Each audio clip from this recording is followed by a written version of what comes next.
అందరికీ నమస్కారం. ప్రస్తుతం ఆంధ్రప్రదేశ్‌లోనే కాక దేశవ్యాప్తంగా చర్చ జరుగుతున్న అంశం తిరుమల కేంద్రంగానే ఉంది. తిరుమల లడ్డు కల్తీ నెయ్యి, దాని చుట్టూ జరుగుతున్న మాటల దాడులు కాస్త ముదిరి సనాతన ధర్మం వరకు వెళ్లడంతో ఇప్పుడు ఈ అంశంలో రాజకీయ లబ్ధి ఎవరికనే అంశం చర్చకు వచ్చింది.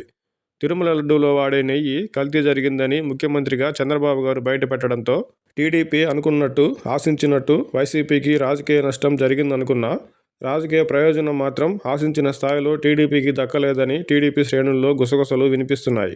తిరుమల లడ్డు కల్తీ నెయ్యి అంశంలో టీడీపీ వర్సెస్ వైసీపీగా ఉంటుందని మొదట్లో భావించిన పవన్ కళ్యాణ్ గారు ప్రాయశ్చిత్త దీక్ష చేపట్టడం, సనాతన ధర్మ రక్షణ అంటూ దూకుడుగా వ్యవహరించడం ద్వారా రాష్ట్ర స్థాయిలోనూ, జాతీయ స్థాయిలోనూ సెంటర్ ఆఫ్ అట్రాక్షన్గా నిలిచారు.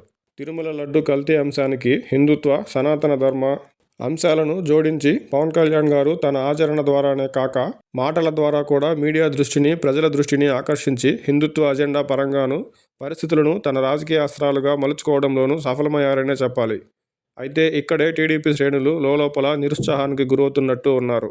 కల్తీ అంశాన్ని, వైసీపీ అవినీతిని చంద్రబాబు గారు బయటపెడితే ఈ అంశం ద్వారా పవన్ కళ్యాణ్ గారు తమ ఇమేజ్ను పెంచుకోవడమే కాక రాజకీయ లబ్ధిని పొందారనే భావన టీడీపీ శ్రేణుల్లో ఉంది. గతంలో ఏవైనా అవకతవకలు జరిగి ఉంటే వాటిని బయటపెట్టి ప్రజలకు తెలియజేయాల్సిన బాధ్యత, విచారణకు ఆదేశించే అధికారం ఆంధ్రప్రదేశ్ ముఖ్యమంత్రిగా చంద్రబాబు గారి బాధ్యత అని మరవకూడదు. అయితే ఏదైనా అంశాల నుంచి రాజకీయ లబ్ధిని పొందడం లేదా నష్టపోవడం అనేది ఆయా పార్టీల వ్యూహాల అమలుపై ఆధారపడి ఉంటుంది. పవన్ కళ్యాణ్ గారి హిందుత్వ, సనాతన అజెండా వెనుక బీజేపీ ఉందనే బలమైన వాదన కూడా వినిపిస్తోంది.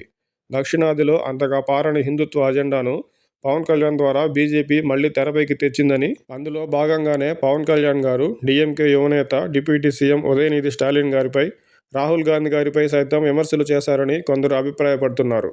పవన్ కళ్యాణ్ గారి సనాతన, హిందుత్వ అజెండా వెనుక బీజేపీ ఉందా లేదా అనేది కాలమే నిర్ణయించాలి. ప్రస్తుతానికైతే ఈ అంశంలో ఇప్పటికిప్పుడు చూసుకుంటే రాజకీయంగా తన ఇమేజ్ను, క్రేజ్ను పెంచుకున్నది పవన్ కళ్యాణ్ గారు మాత్రమే.